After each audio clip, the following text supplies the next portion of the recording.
To support this podcast, go to positivesarcasm.com/donate. Any amount is appreciated.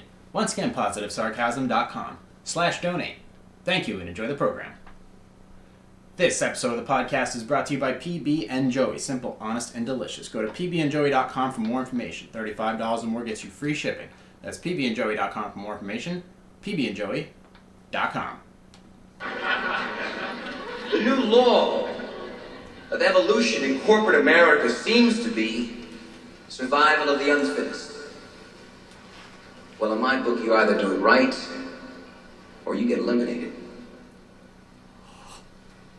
In the last 7 deals that I've been involved with, there were 2.5 million stockholders who have made a pre-tax profit of $12 billion. Thank you. I am not a destroyer of companies. I am a liberator of them. The point is, ladies and gentlemen, that greed, for lack of a better word, is good. Greed is right. Greed works. Greed clarifies, cuts through, and captures the essence of the evolutionary spirit. Greed in all of its forms. Greed for life, for money, for love, knowledge, has marked the upward surge of mankind, and greed, you mark my words, will not only save Teldar paper, but that other malfunctioning corporation called the USA. Thank you very much. Well, that's something. Jay here, PositiveSarcasm.com, streaming live from the Spare Parts Studios. You can find me on Instagram at @positive_sarcasm. You can find me on the newly minted TikTok at Positive Sarcasm, Facebook.com/Positive Sarcasm, and Facebook.com/POS Sarcasm. Check out my YouTube channels. YouTube is Positive Sarcasm and Positive Sarcasm Podcast. Happy Wednesday, everybody. Gee, the news cycle is dead. I'm not really sure what to talk about. Then again, do I really want to go ahead after that giant meltdown I had on... Actually, that wasn't really a meltdown. I consider that one of my best, probably my best Sunday leftovers since I started doing Sunday leftovers. That was one of the best podcasts I've done to date. It definitely measures up there as far as rants, cohesiveness, aggression, and I enjoyed it. I thoroughly felt pretty good after that smackdown of you fools. But today is another day. Don't tell me where you've been or what you've done. What have you done for me lately? So I'm not going to live on yesterday's past trophies. But I will enjoy some of today's coffee. Aroma Joe's has been extending their, just so you know, if you are a healthcare worker, you can still go get free Aroma Joe's at any location. Just show your badge. Badge. BADGE. Badge. Don't mistake my wording. And they'll give you free iced or free hot coffee. You guys have been working really, really hard out there. A lot of confusion for who is an essential employee, but then again, go to your local state government website and look that up and see what you got to do. But I don't want to talk about it too much. I feel like this is the podcast and the website and the company in which innovation, especially now more than anything, innovation of yourself and of your company and of your hobby is what's going to allow you to make it to the next level. What's going to allow you to, allow your company to survive, allow you to survive and thrive and be of more value to the community as far as what you can do in times like this. And if you can get through this without hoarding hundreds of dollars of toilet paper, I think you might have a shot just yet in this world. I mean, I'm just looking at my stock portfolio right now, and I just keep buying. Anything else, I don't care what it is. Loading up on JetBlue, mortgage trust companies, anything that has one shred of hope after this crisis is over, and then it's just going to go through the roof. So I'm investing in my future instead of trying to hope for the fact that I don't die. So, I mean, the fact is that I'm not really, at the end of the day, life must go on. Life must go on. And whether we like it or not, I think eventually another month of this and people are going to bust. Like, people are, regardless of what the state or the government or just communities in general, I think people are going to be like, fuck it. Like May. Like 30 days indoors, I'm pretty sure the populace is going to be like, nope. I'm all done playing Nintendo. I finished all of my Netflix series. There's nothing else to look up. I'm sick of my fucking kids. I can't stand my husband. I'm tired of being shacked up here. Let's go find some COVID. And they're going to venture out there, and they don't give a shit what they catch. They'll take COVID, AIDS, chlamydia. They don't care. They're hitting it up. They're going to the movie theaters. They're going to raves. They're doing hits of ayahuasca. In 30 days, nobody's going to give a shit. There could be a risk of a fucking asteroid hitting their state. They don't care. The people are going out and partying. Weddings are still on. Restaurants, surf and turf. We don't care. This is what we do. We don't give a shit. We didn't care before. Why do we care now? So don't tell me about staying in... First of all, we never listened to celebrities to begin with. So why are we going to listen to them now? Why are we going to listen to anybody? Doctors. Why are we going to listen to our doctors? Why are we going to listen to our heroes? We do nothing like that. So we're going to probably hold tight for maybe another 30 days. And then the people that still don't have jobs, so a lot of people didn't have jobs to begin with, and the news is just going to keep piling on to the point where people just are not going to want to stay indoors. People are just going to bust, and they're going to want to leave, and they're going to want to go out and do adventure in the streets. You're going to have fucking block parties. It's not... You can't contain something like this. You cannot contain humanity. Humanity wants to get out, and humanity will get out, and it's only a matter of time. And I give it 30 days. I don't think we could stay indoors for 2 months. I don't see it. I get there are rules, there are laws, and there are people telling us what to do. And we never listen to them. We never listen to them. We went in our houses out of fear. We will leave our houses out of boredom. Eventually we just say fuck it. We don't care. And that's just what we do, and we risk it. That's what life is. We just risk it. I'm not telling you what to do. I'm telling you what's going to be. And it's just a matter of time. And I think that we literally can't stand to look at ourselves in the mirror for another 30 days. And I think by May, at the latest June, we're going to be busting nuts. And we're just going to go running for the door. And that's going to be that. And I don't know what to tell you beyond that. It's going to be wild. It's going to be wild. And all I can say is get your popcorn and your cell phone camera, because it's going to be some interesting shit going on. So, cheers to the apocalypse. It is here, and it's definitely not going to be what you expect. By then, everybody's going to have it anyways. So yeah, and I just want to briefly mention that this is just humanity, and this is how humanity acts. As far as what I've been up to, I've been perfectly fine. I'm fine. How are you? But I do have, as far as okay. Definitely go and check out Sunday Leftovers if you missed last week, if you missed Sunday's podcast. It was a solid 30 minutes of tearing down. But anyways, I got 5 decent Q&As today. I got a couple articles. One actually. It's about some cheese I discovered from Sardinia.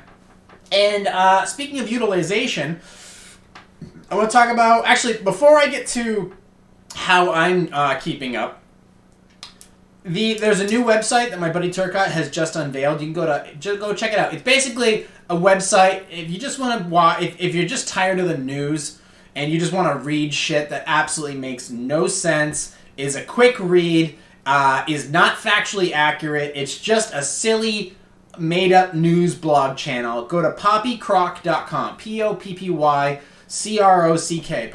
Poppycrock.com. I'm not a contributor there. I don't have the time to allocate such bloggage, to them. But there are other pen writers over there that are hitting it up, and there's tons of content already up there. So go and check it out. It's basically silly conceptual news blogs.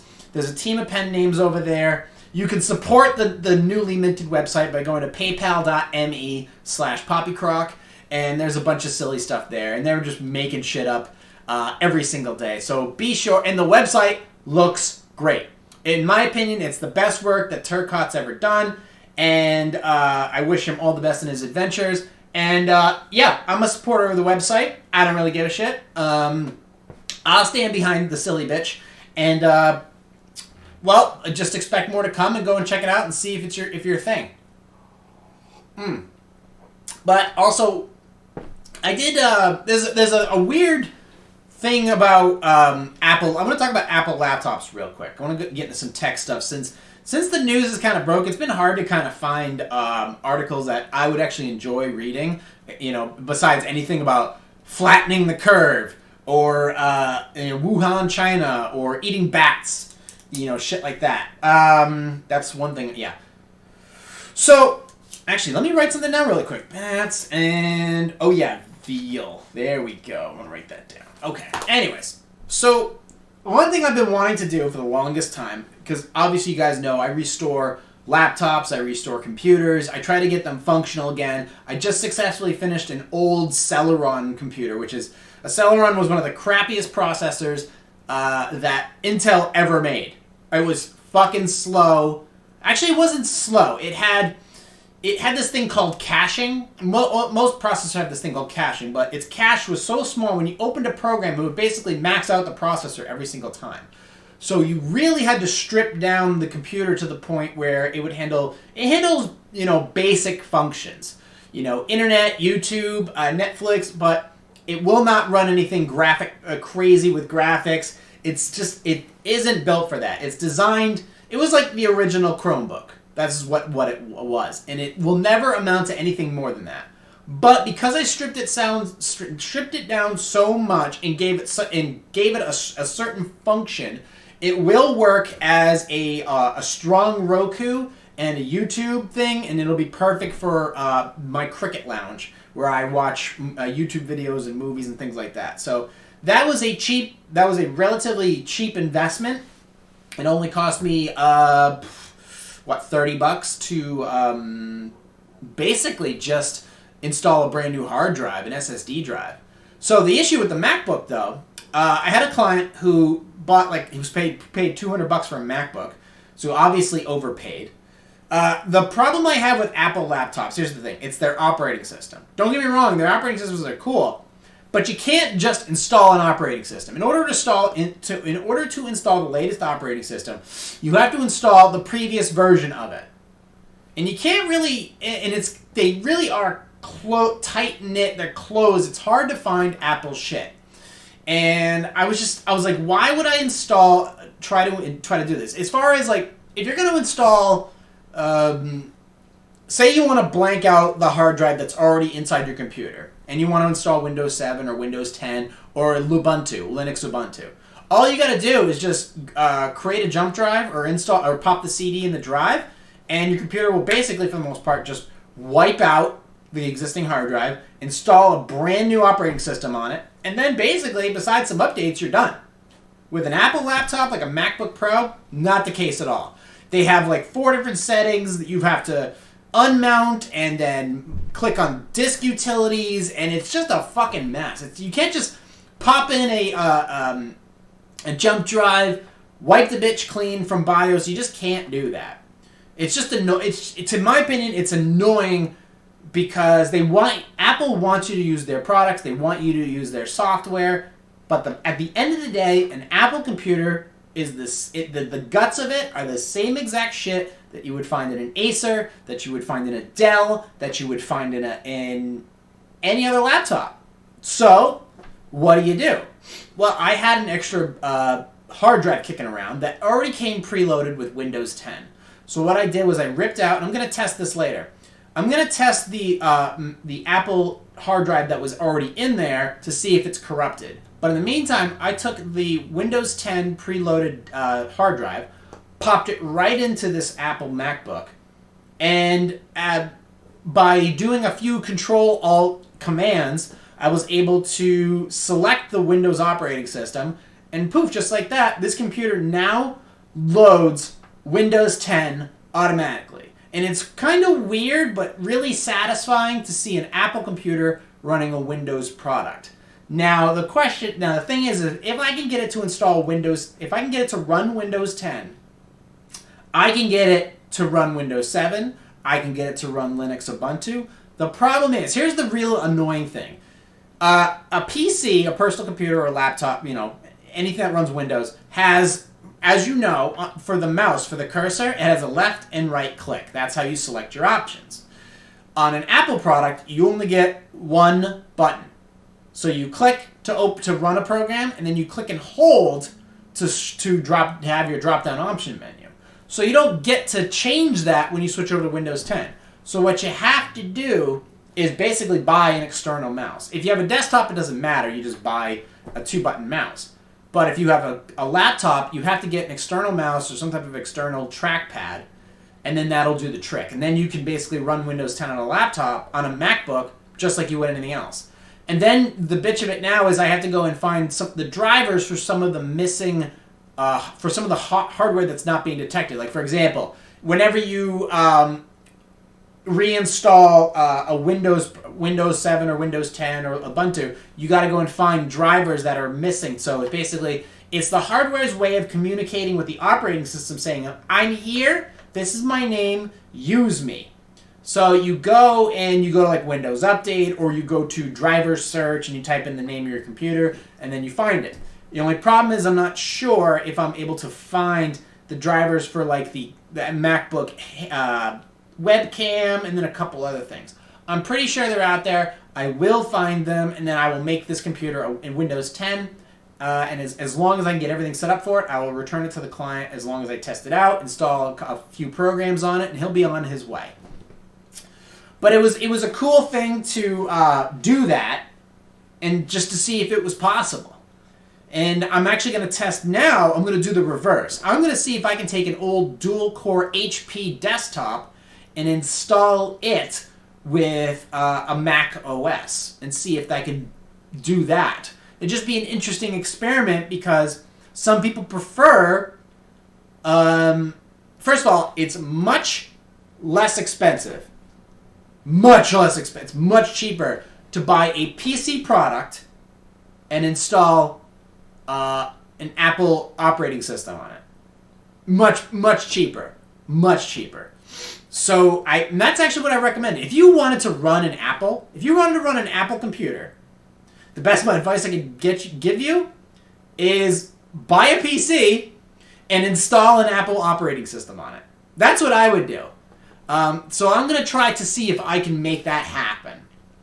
Because why not? Fuck it. I've got 8 computers in here right now. Officially 8 that run. And I'm going to see if I can make that work. However, if I can get Apple OS installed on the questionable hard drive, I will pop that back into the Apple MacBook and give it to the client with its original operating system updated. But if he prefers Windows 10, I just want to be able to give him that options. But if the hard drive is corrupt, I'm not sure I want to do that. But I'm trying to be innovative in a time where it's very important to be innovative. And the more stuff I can repair for people, because people maybe don't have the money to buy new stuff, even though people are itching to buy shit right now. Even me. But now is a great time to look at your finances and be like, okay, what can I cut down on? Because I guarantee you, you can cut down your actual spending by 30%. Right now, over anything, you can cut down your spending by 30%. Number one, you can cancel your cable. Number two, you can cancel one of 3 of your, streaming platforms, your coffee intake, what you buy for food, any memberships that are deemed non-essential businesses. Yeah, I guarantee you can kick 30% of your output right now if you just go through all your finances. And it's very easy when the shit hits the fan. It's very easy for a human being to be like, I don't need that, I don't need that, and I don't need that. Very, very easy. I've gone through that several points in my life, and it's led me to the position where I don't I'm not concerned where my next meal is going to come from. There's always food in this house. There's always income coming in. And it's great that this thing is picking up steam. And I put myself in this position to allow for that. I don't have to travel far for anything, for anyone. Which allows me the option, if I want to travel a little extra far to meet a client, I can happily do so.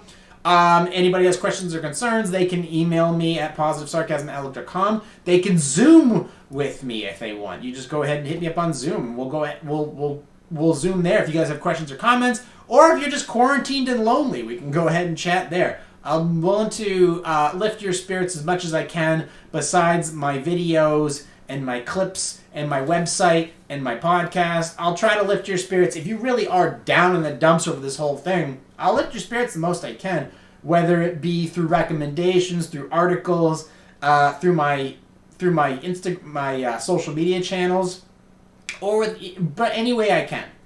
And if you do have if you have no use for something in your house, try to sell it. Try to sell it first. You'd be amazed what people are looking to spend money. People are always looking to spend money because here's the thing. All the stores are closed.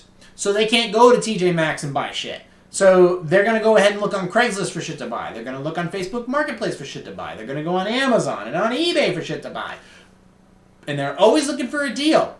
So they'll risk contamination if they're going to travel to somebody's house to pick up a barbecue for $40. They don't care. People are always looking to buy shit.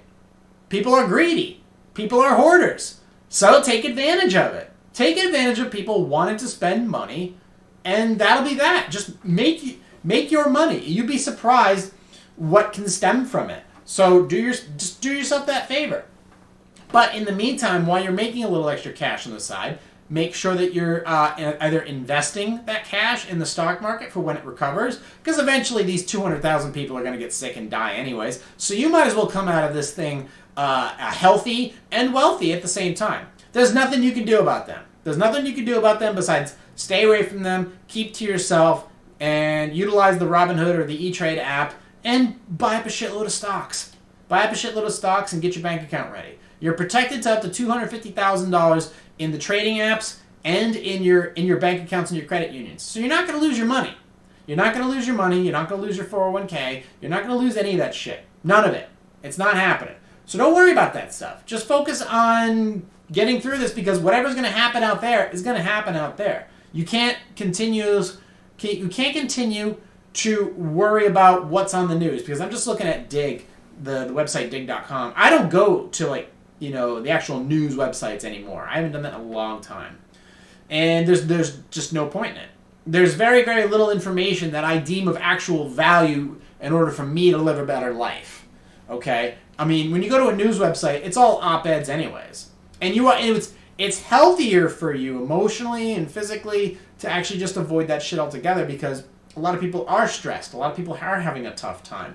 So, and we've all gone through it in some point of our lives. I was affected by the 2008 crash. That one affected me greatly. That one hurt me mentally, and that one hurt me financially. That one put me in a very difficult position. But I'm able to handle stress. When I'm able to handle crises very well. I got under it and was able to manage it for 6 months and came out of it, and 10 years later, here I am now. And you just have to focus on, making sure that you don't overspend your limit, and then eventually things will pan out. When things like this happen, there's going to be a huge need for people, whatever you do, afterwards. People are going to need help, and you can be in a position to help them out. And right now you could. But anyways, I'm starting to get off handle. I wanted to read this article about, before we get to Q&A, I wanted to, let's see. I mentioned Poppy Crock. I wanted to mention this thing because I'm a big foodie, and I wanted to kind of give you something that is kind of, off Corona, off the topic, basically. And normally it's a website that I don't go to. There's a thing about certain foods that people won't eat, and what is this for? What is that? Okay, there's 2 articles. Ooh! Well, let me go ahead and find the other article. It was about, let's see here. Bookmarks. I ordered a brand new... Where the fuck is it? Did I send it to myself? New Hampshire, Northwood. Oh, shit. See, I wasn't paying attention. Nice job, fuck ass. Hold on, I'll find it. Is it legal for... Oh, let's see. What is it called? Okay. Casa Mar... Let's see. Casa... Oh, Marzu. Casa Marzu maggots. Okay. It's a rare cheese. So, let's see. Casa Marzu, also called Casa Mode. It's an actual cheese. In Sardinia, it's a traditional Sardinian sheep milk cheese that contains live insects larvae, maggots. A variation of the cheese, Casgu Merzu, is also produced in the southern Corsican villages. Derived from Pecorino. Pecorino Romano is one of my favorite cheeses, by the way. But this one's derived from it. It goes beyond typical fermentation to the stage of decomposition, brought about by the digestive action of the larvae of the cheese fly. These larvae are deliberately introduced to the cheese, promoting an advanced level of fermentation and breaking down the cheese fats. The texture of the cheese becomes very soft and some liquid seeping out. The larvae themselves appear as translucent white worms about 8 millimeters long. It's created by leaving... Okay, fermentation. It's created by leaving whole pecorino cheeses outside with a part of the rind removed to allow the eggs of the cheese flies to be laid in the cheese. It can lay more than 500 eggs at one time. The eggs hatch in the larvae and begin to eat through the cheese. The acid of the maggot's digestive system breaks down the cheese's fats, making the texture of the cheese very soft. By the time it's ready for consumption, a typical Casa Marzu will contain thousands of these maggots. Consumptions. It's considered by Sardinian aficionados to be unsafe to eat when the maggots in the cheese have died. Because of this, only cheese in which the maggots are still alive is usually eaten. Although allowances are made for the cheese that has been refrigerated, which results in the maggots being killed. When the cheese has fermented enough, it is often cut into thin strips and spread on moistened Sardinian flatbread. To be served with a strong red wine, Casa Marzu is believed to be an aphrodisiac, there we go, by Sardinians. Because of the larvae in the cheese can launch themselves for distances... Okay, this is the weird part. Because the larvae in the cheese can launch themselves for distances up to 15 centimeters, 6 inches for Americans, when disturbed, diners hold their hands above the sandwich to prevent the maggots from leaping. Some who eat the cheese prefer to not ingest the maggots. Those who do not wish to eat them place the cheese in a sealed paper bag. The maggots, starved for oxygen, writhe and jump in the bag, creating a pitter-patter sound. When the sound subsides, the maggots are dead and the cheese can be eaten. Health concerns. According to some food scientists, it is possible for the larvae to survive for the stomach acid and remain in the intestine, leading to a condition called pseudomyiasis. There have been documented cases of that with this. Because of European Union food hygiene health regulations, the cheese has been outlawed and offenders face heavy fines. However, some Sardinians organize themselves in order to make Casa Marzu available on the black market, where it may be sold for double the price of an ordinary block of pecorino. Attempts have been made to circumvent the Italian and EU ban by having Casa Marzu declared a traditional food. It has been made in the same manner for more than 25 years and is therefore exempt from the ordinary food hygiene regulations. The traditional way of making the cheese is explained by an official paper of the local Sardinian government. If you don't know where Sardinia is, it's a little island right off the coast of southern Europe. A cooperation between sheep farmers and researchers at the University of Cesarea developed a hygienic method of production in 2005, aiming to allow the legal selling of the cheese. That's disgusting. Let's see. Outside of Sardinia, similar milk cheeses are also produced by the French island of Corsica, as a local variation of Sardinian cheese known as Casgu Merzu, as well as a number of Italian regions. Piedmont, Mosa, Calabria, just a bunch of places. Several other regional varieties of cheese with fly larvae are produced in the rest of Europe. For example, goat milk cheese is left to the open air until the eggs are naturally laid in the cheese. Then it is aged in white wine with grapes and honey, preventing the larvae from emerging, giving the cheese a strong flavor. In addition, other regions in Europe have traditional cheeses that rely on live arthropods for aging and flavoring, such as the German Milbanska and French Mimollet, both on which rely cheese mites. Cheese mites? That's fucking disgusting. So basically, this thing goes beyond... when you age cheese for a long time, it has a stronger flavor, like Parmesan and Pecorino Romano. They're aged for like 6 months to like a couple of years. But this goes beyond that. When the fermentation reaches a certain point and the cheese starts to decompose, then you got these fucking maggots on there. And you know what? Some things just aren't worth it. Okay? Some things just aren't worth it. And there are certain things that I won't eat. I will eat foie gras, which is basically like a stuffed duck liver. An overfed duck. But there are some things I just don't need to eat. I really have no use for them. Some things I know just gross me out. Like, for example, I like veal. Don't get me wrong. I like veal. I think it's delicious. But I've found ways to make certain things taste like veal, therefore I don't necessarily need it. But veal is one of those things where I can live without it. I can personally live without it. There are so many other delicious options in food. You got millions of different options in steak. You have schnitzel. You have chicken fried steak. You can flatten a chicken cutlet to be perfectly tender. There's so many different types of meat products out there that I don't need to be eating a veal, which is a baby cow. I don't need to be eating horse. I don't need to be eating dog. And due to recent events, you will definitely not see me eating bat anytime soon. However, I heard in India or in the southern Asia areas, they have these little crabs, these little mites that are on the islands, and they taste just like shrimp. The fishermen, they go and they grab nets of these huge little mites, these little roachy looking things, bugs, and they fry them up and they serve them like little popcorn shrimp, and apparently they're delicious. But that's something that's in abundance. Like people eat sardines, kind of the same thing. So those I would try. But some things I don't have a taste. I don't really have a taste for because I can visually see it.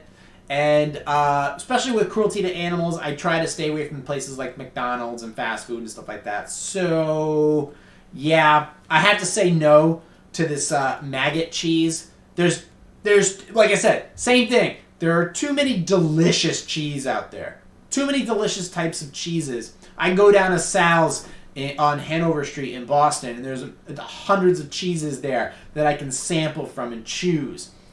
That I don't need to go to extremes for my dairy. It's one thing to drink like raw milk or eat raw yogurt.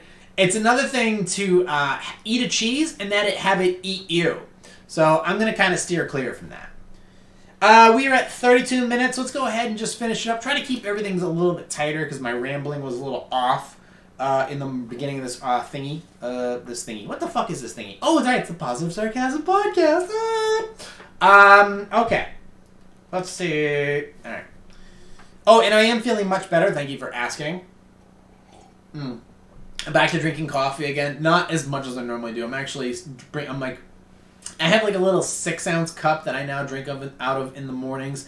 And also in the afternoon, I'm cutting my caffeine. Well, I'm definitely not cutting my caffeine intake. I'm cutting my coffee intake by about, I'd say 75%. Which will allow my stock to last longer as well. But in either case, let's go ahead and finish up with some Q&A. I got 5 Q&As that I wanted to get to. And if you want to support me, if you don't have to support yourself, you can go to positivesarcasm.com/donate, or you can go ahead and open up the Cash App. The Cash App will give you $5 and it'll give me $5.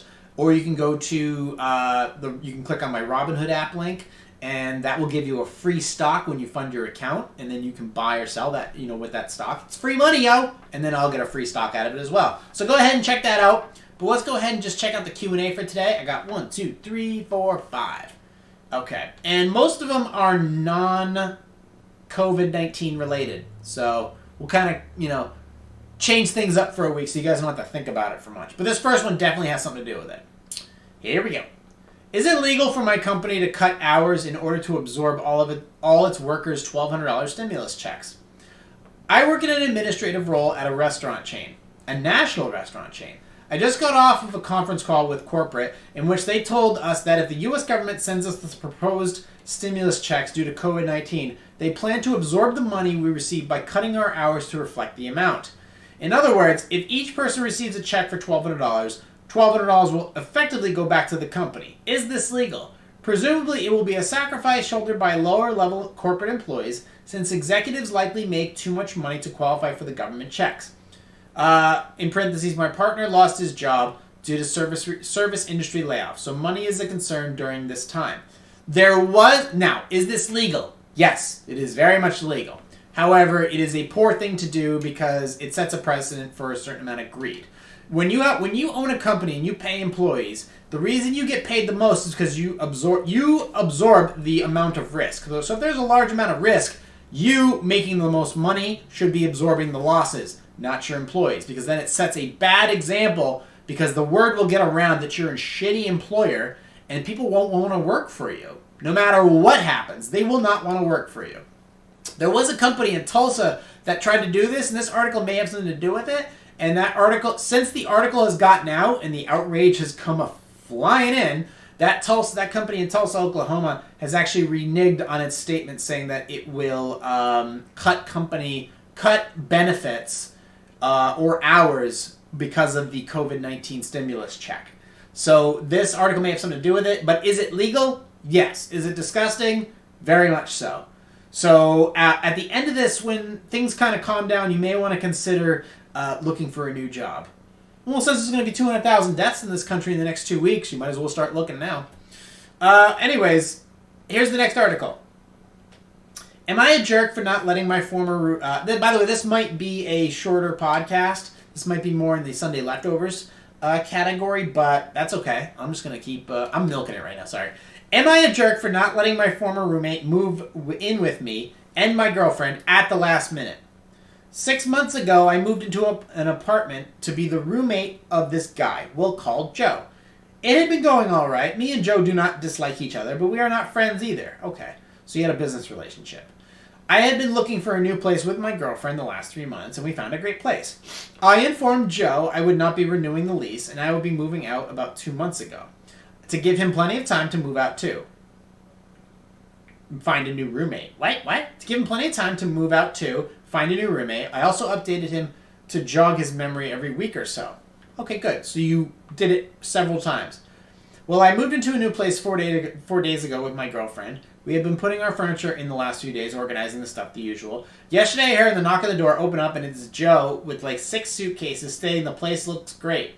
I asked him what the hell he's talking about. He says, well, obviously he's moving in too.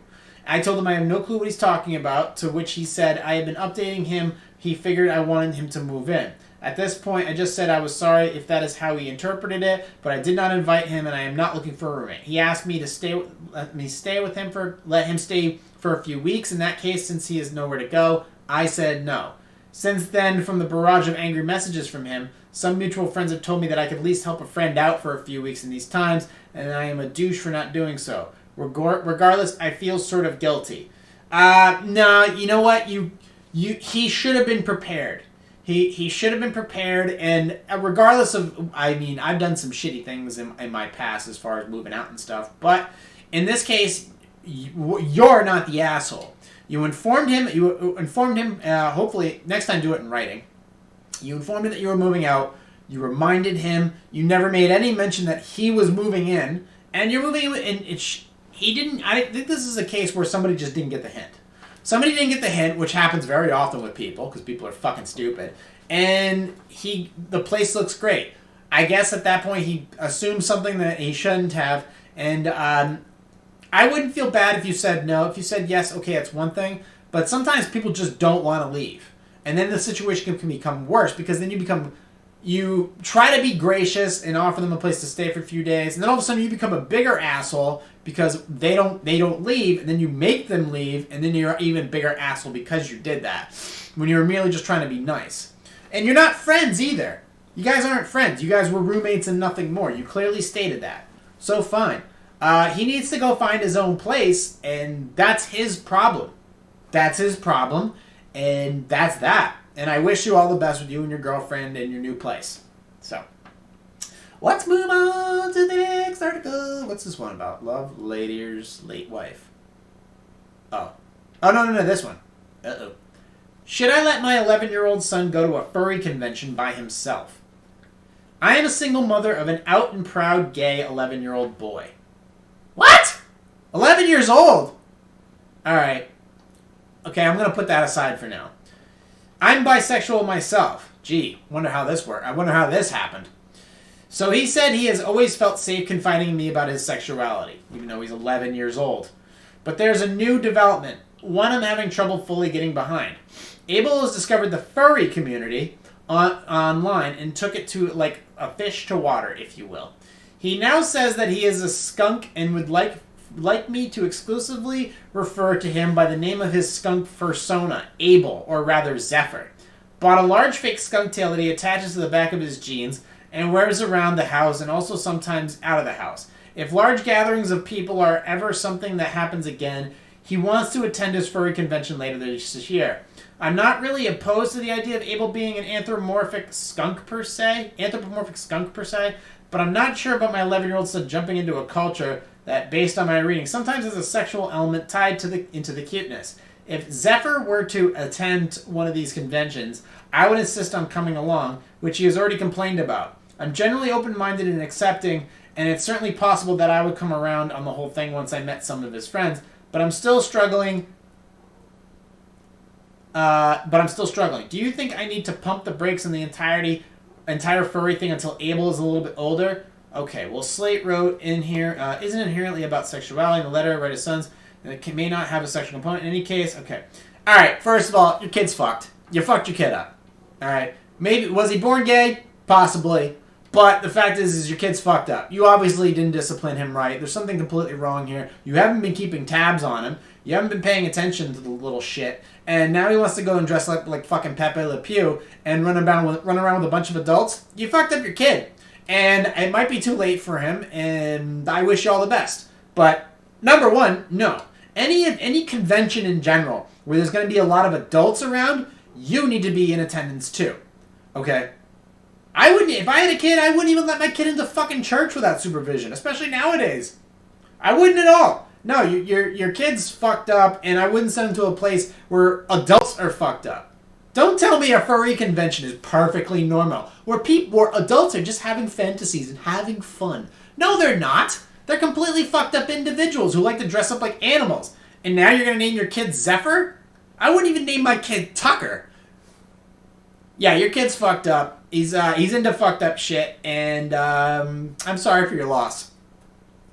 So that's the end of that.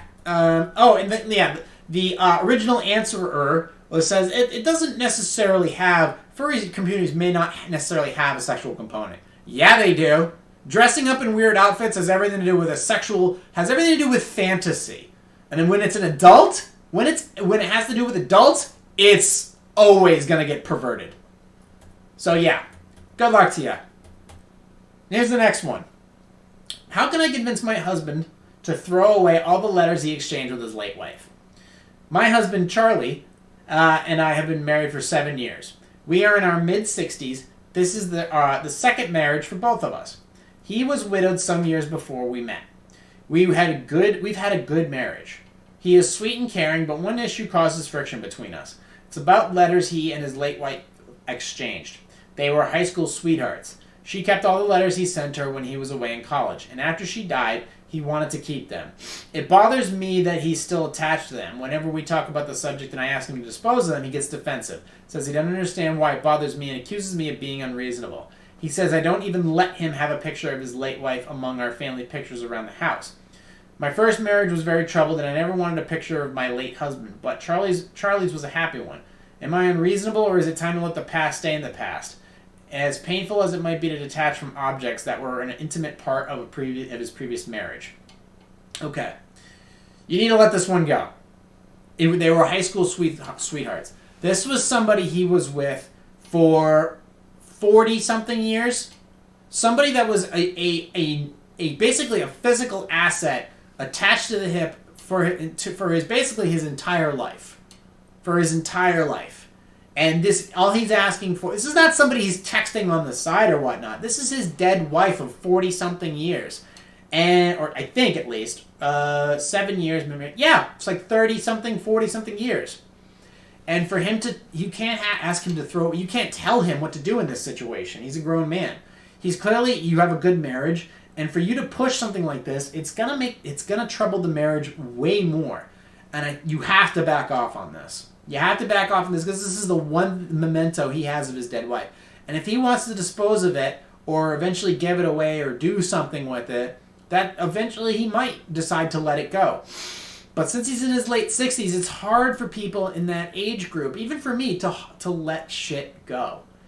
And that's something you can't really wipe out. You just kind of have to leave it alone. You really do have to consider leaving it alone.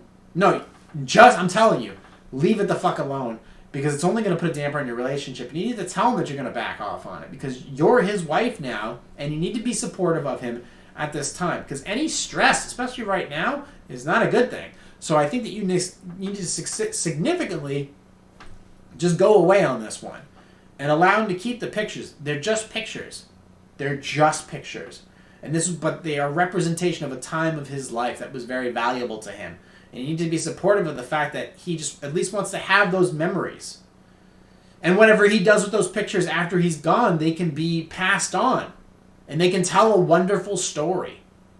They can tell a story of somebody who was with somebody for so long, but after that person died, they held on to the pictures, but they were able to move on and meet somebody else. And that's an important thing right there. The fact that you were with somebody for so long, and then they passed away, whether tragically or naturally, but you were still able to, by your own choice, move on and meet someone else and live a happy life because of it.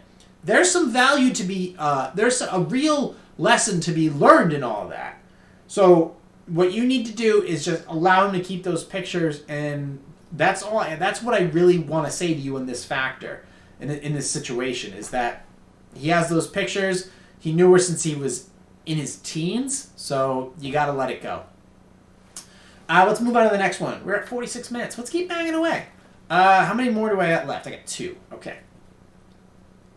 BF message ex-girlfriend? Which one is that? That's that one. And that's the... Okay, these 2 are pretty short, so... Why does my boyfriend keep messaging his ex-girlfriend even though she blocks and ignores him? My boyfriend, whom I live with, texts his ex-girlfriend via social media non-stop. She, however, has blocked him and ignores him, although he keeps finding ways to contact her. I've asked him why he does this, and his answer is he has a connection with her, and he knows she is his friend. It hurts me, but he keeps to his story. I need to know, am I just the second best because she does not want him? Yeah, that's what you are. He's somebody who refuses to let go. He's got some type of weird obsession that he obviously can't kick, and he maybe, if you are that good, he does not know what he has until it's gone. And you need to, at this point, you do have to offer an ultimatum. And remember, life is about your own best interests. Seeking out your own individual life, liberty, and pursuit of meaning. And the fact that he's too busy trying to text somebody who's already blocked the shit out of him, the fact is that he needs to wake up one day and realize that you're not there because you've moved on. You live with him, so you need to make plans to get out. That's it. You can't be codependent in this situation either. You need to become your own fucking woman and kick this dude to a curb, and eventually you'll probably end up being the one he's trying to text, even though you blocked the shit out of him. But the fact is the dude's got some problems, and you don't want people texting ex. In most situations, in the vast majority of situations, you do not want your partner texting the ex.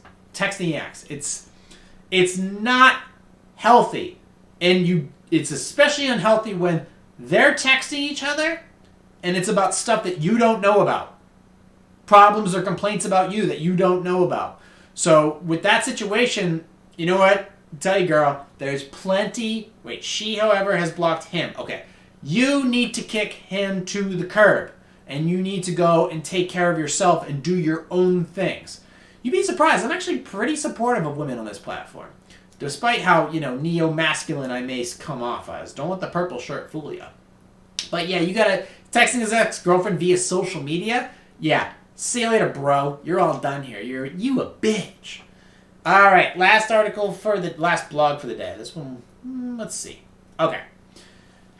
This one is kind of COVID related. How can I get over my anger at my family for refusing to come to my daughter's birthday party because of social distancing? My wife and I have 2 children who live with us, and an extended family we call the Framily. My daughter turns 13 at the beginning of April, and is typically the last of 7 late winter and early spring birthday parties for the Framily. We had scheduled her party for this weekend. We had scheduled our party for the first weekend in April. We attended one of the other 7 kids' birthday parties a week ago. Now that my daughter's party is coming, everyone is canceled. I know they are not canceling out of anything but safety for their families, but I am angry at all of them for disappointing my child. How do I tell my daughter that we have to cancel her party after canceling a long-anticipated spring break trip, a musical theater production, and a softball season, and my anger at the other parents for disappointing my child? This is just shit you need to get over. People are concerned for their own well-being in their own family. This has nothing to do with you. If they want to send presents or send well wishes or send cards, that's great. This is a time where everybody's cutting back, trying to take care of the shit in their own household. Vacuum your own house, take care of your own fucking kid. You can't be getting angry at other people because they want to do social distancing for health and wellness reasons. That's something that you can't be bitching and getting angry about. I get it, and if they're called Framily. I'm not sure what that is, but either way, they're maybe it's because of state mandates, city mandates, or they're just trying to protect themselves because maybe somebody's got an autoimmune disorder, or they just want to remain healthy and not risk what they may or may not already have. So the fact that you have to get how can I get over my anger? You just get over it because you're angry for no reason whatsoever. You're angry because people are canceling because they're trying to protect themselves. That's their prerogative. There's nothing you can do about it. So you just kind of need to deal with it. And I hope you haven't done anything stupid like call them or get mad at them or whatnot. And what? Because all of a sudden your kid can't have a birthday party one year? Big fucking deal. Kids are fucking spoiled nowadays anyways. They get everything at all times. They're never told no. There's no actual punishment. Kids run around like crazy, throw shit everywhere, and stomp and scream and yell. And apparently some of them are going to furry conventions because their mom doesn't know how to handle it. So the fact is, oh my god, we have to cancel one birthday party. The kid will never remember that shit. The kid will forever remember that shit. And you know what? That's a good thing. Kids need to remember certain amounts of trauma. Kids need to remember certain amounts of disappointment, certain amounts of discipline. It'll help them be better adults. Trust me. You don't need the... it's not going to ruin the kid because one year they couldn't... It's a fucking pandemic. What do you expect? It's a pandemic where everybody's running to the hills and just trying to take care of themselves. So this is an unprecedented situation. It's not like, oh, we have other plans or we got this thing. No, it's called COVID-19. And we're trying to stay safe here with my family. Because this is basically an airborne STD. Everybody that you came in contact with and everything like that. So they're doing their own thing, and you just need to get over it. We are at 53 minutes. I'm definitely done for the day. I kept it quick and pretty simple, and I definitely could have tightened it up to an easy 40 to 45. But hey, I'm not that good. What can I tell you? Hold on. Anyways, yes, we are done for the day. Thank you to all the new subscribers, listeners, watchers, commenters. If you want to be a guest in this podcast, you can go to positivesarcasm.com and just contact me there directly if you want to sip coffee at the podcast studio, the Spare Parts Studios, which is alive and well during this pandemic. You can just email me directly at positivesarcasm@outlook.com, or you can just email me through my website. You can hit me up through social media. Instagram at +_sarcasm, Facebook.com/POS sarcasm, and Facebook.com/positive sarcasm. Hit me up through my YouTube channels, Positive Sarcasm Podcast, and the newly minted TikTok, which is basically the same thing like my other social media channels, at Positive Sarcasm. If you're looking for posing music for your eventual fitness shows, you can go to positivesarcasm.com/posing music. And what else? I don't know. I have no fucking idea. But we're going to be done with it anyways. Either case, I'm going to end with today's show. If you want to subscribe to this podcast, you can go to iTunes, Stitcher, Google Play Music, iHeartRadio, Podcast Addict, CastBox, TuneIn, and Spotify, and anywhere else where podcasts are available. So until then, thank you for listening, watching, subscribing. I will talk to you all next week. Streaming live from the Spare Parts Studios, this has been a Positive Sarcasm presentation.